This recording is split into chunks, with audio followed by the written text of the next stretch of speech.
எலும்பில்லாத சிக்கனை எடுத்து வச்சுக்கிறேன். இப்போ நம்ம இதில் கொஞ்சம் மசாலா சேர்த்துக்கலாம். 1 ஸ்பூன் உப்பு சேர்த்துக்கிறேன். 1 டேபிள் ஸ்பூன் அளவுக்கு இஞ்சி பூண்டு பேஸ்ட் சேர்த்து 1 ஸ்பூன் லெமன் ஜூஸ் சேர்த்துக்கிறோம். நம்ம லெமன் ஜூஸ், உப்பு, லெமன் ஜூஸ், இஞ்சி பூண்டு பேஸ்ட் சேர்த்து நம்ம முதல்ல இதை கலந்துக்கலாம். 30 நிமிஷம் இது ஊற வைப்போம். நம்ம இது மசாலா போட்டு வச்சுருந்து 30 நிமிஷம் ஆயிடுது. மிளகாய் தூள் 1 ஸ்பூன் சேர்த்துக்கிறேன். தூள் கொஞ்சம் சேர்த்துக்கிறேன். ஜீரகத்தூள் இப்போ சேர்த்துக்கலாம். சாட் மசாலா சேர்த்துக்கிறோம். நம்ம ஓமம், இந்த ஓமம் இதை சேர்த்துக்கிறோம். நம்ம யூஸ் கொஞ்சம் சேர்த்துக்கிறோம். இலை ஆயில் கொஞ்சம் சேர்த்துக்கிறோம். நம்ம கடுகு எண்ணெய் கொஞ்சம் சேர்த்துக்கிறோம். ட்ரை மாங்காய் தூள் கொஞ்சம் சேர்த்துக்கிறேன். நான் இதில் கொஞ்சம் கடலை மாவு சேர்த்துக்கிறேன். நான் ஒரு டேபிள் ஸ்பூன் அளவுக்கு கடலை மாவு சேர்த்துக்கிறேன். தயிர் 1 டேபிள் ஸ்பூன் சேர்த்துக்கலாம். இதெல்லாம் சேர்த்து நம்ம இதை கலந்து வச்சுக்கலாம்.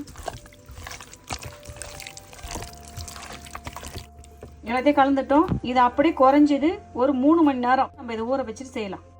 பாருங்கள், நம்ம மசாலா போட்டு வச்சு இது வந்து கரெக்டாக 3 மணி நேரம் ஆகுது. 3 மணி நேரத்துக்கு மேலே இருந்தால் கூட ரொம்ப நல்லாயிருக்கும். போதும், இது 3 மணி வரைக்கும். நம்ம இதை வந்து கிரில் பண்ண போகிறோம். இந்த அழகாக நம்ம அப்படியே குச்சியில் குத்தி அழகாக அப்படி குச்சியில் அழகாக இடையில கொஞ்சம் கேப் இருக்கணும். இடையில கொஞ்சம் கேப் இருந்தால் போதும். ஏன்னா உள்ள கறியெல்லாம் வேக நல்லா அழகாக குத்திக்கலாம். நம்ம அழகாக அப்படியே குத்திக்கலாம். இல்லாத கறியாக இருந்துச்சா ஈஸியாக அப்படியே போயிடும். செஞ்சாச்சு அப்படிச்சுனா அதெல்லாம் வச்சு அப்படியே ஒரு குச்சி எடுக்கிறோம். அழகாக நம்ம குத்திக்கலாம். அழகாக நம்ம அப்படியே குத்தி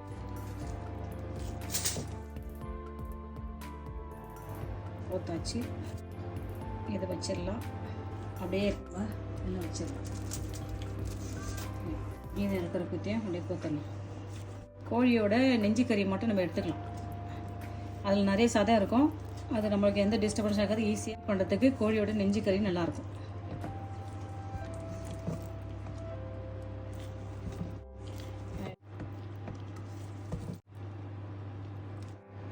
பாருங்க என்ன அழகாக இருக்குதுல்ல.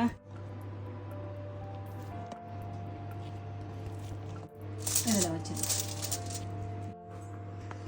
பாருங்கள், என்ன ஒரு அலுமினியம் பேப்பர் போட்டுட்டு அது மேலே நம்ம நல்லா அழகாக அந்த கிரில் குச்சியில் நம்ம குத்தி அந்த கறியை வச்சுருக்கிறோம். 230 வச்சுட்டேன்.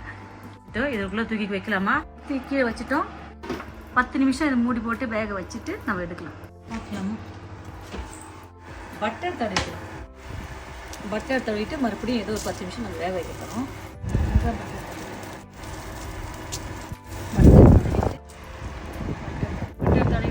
பட்டர் தடவிட்டு நல்லா வேக திருப்பி விட்டுட்டு மறுபடியும் ஒரு பக்கத்துக்கு பட்டர் தடவணும். திருப்பி விட்டு மறுபடியும் ஒரு 10 நிமிஷம் வேக வச்சு பார்க்கலாமா? 10 நிமிஷம் சூப்பராக கிரில் பண்ணிட்டோம். பாருங்கள் என்ன சூப்பராக நம்ம அழகாக கிரில் பண்ணிட்டோம். வாங்க நம்ம சாப்பிட்டு பார்க்கலாம். பாருங்கள் என்ன சூப்பரான ஆரோக்கியமான நம்ம சிக்கன் பண்ணிட்டோம். தந்தூரி சிக்கன் பண்ணிட்டோம். ஓவனில் வச்சு அழகாக பண்ணி எடுத்துட்டோம். நான் வந்து உங்களுக்கு எளிமையான முறையில் நான் செஞ்சு காமிச்சிட்டேன். பாருங்கள் என்ன சுட சுட ஆவி பறக்க இருக்குது. நான் செஞ்ச அந்த மெத்தட் உங்களுக்கு பிடிக்க நினைக்கிறேன். நீங்களும் இதே மெத்தடில் செஞ்சு பார்த்துட்டு எப்படி இருந்துச்சு சொல்லுங்கள். இந்த வீடியோ உங்களுக்கு பிடிச்சிருந்தா லைக் பண்ணுங்கள். உங்கள் ஃப்ரெண்ட்ஸுக்கு ஷேர் பண்ணுங்கள். எனக்கு சப்போர்ட் பண்ணுங்கள். பை. தேங்க்யூ.